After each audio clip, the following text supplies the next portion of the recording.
What's the most ridiculous thing your kid has ever gotten in trouble for? For me, it was when the principal suspended my 7-year-old daughter for theft over a crime that never even happened. Started on a random Tuesday.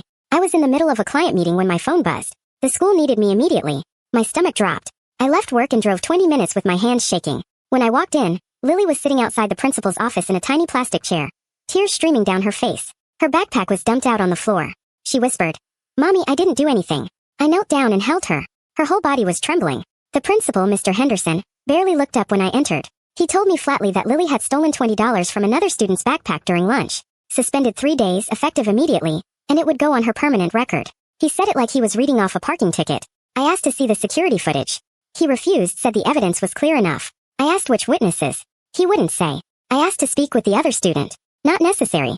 Every door I tried he slammed shut. Something felt completely wrong. Lily had never taken a thing in her life. This was a kid who once cried at the store because she thought we'd left without paying for a banana. Once home, I sat with her on the couch and asked her to walk me through everything.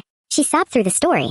She'd gone back to the classroom to grab her water bottle during lunch. When she returned, another girl named Sophie was screaming that her $20 was missing. The teacher searched Lily's bag on the spot and found absolutely nothing. No money, no evidence. But they still marched her to the office. That evening, I pulled up the school's policy handbook. It took me 2 hours, but I found 3 violations. They failed to notify me before questioning her. They skipped the required parent conference before the suspension. And they refused to share evidence, which the handbook explicitly required. I also found out Sophie's mother sat on the school board. Suddenly the rush to judgment made a lot more sense. Next morning I called my friend Rachel, a family attorney.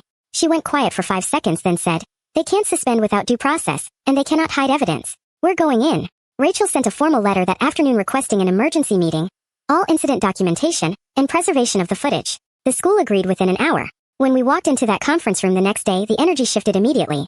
Henderson was sitting next to Sophie's mother, and neither could make eye contact. Rachel dismantled their case in 10 minutes. She pointed out every handbook violation. The security footage they'd been forced to produce showed a grainy clip of a child walking near a backpack. No hand going in. No money visible. Nothing. Right in the middle of Rachel's cross-examination, Sophie's mother's phone rang. She stepped into the hallway and came back looking completely pale. She called Sophie in and asked one question. "Sweetheart, where did you put your $20? Sophie looked at the floor and said, "In my other backpack at home, Mommy. I found it this morning." Dead silence. Henderson sat there with his mouth open. They had suspended a 7-year-old, put a mark on her record, dragged her out of class, all for a crime that never occurred. The money was never stolen. It was in a backpack at Sophie's house the entire time. Rachel didn't let it go. She demanded a written apology, full expungement of Lily's record, and a formal review of the school's disciplinary procedures. The school agreed to everything. Henderson had to stand in front of Lily's class and apologize. If authority ever rushes to judge your child without evidence, push back. Get the handbook. Get a lawyer if you need one. Standing your ground is the only way to get justice.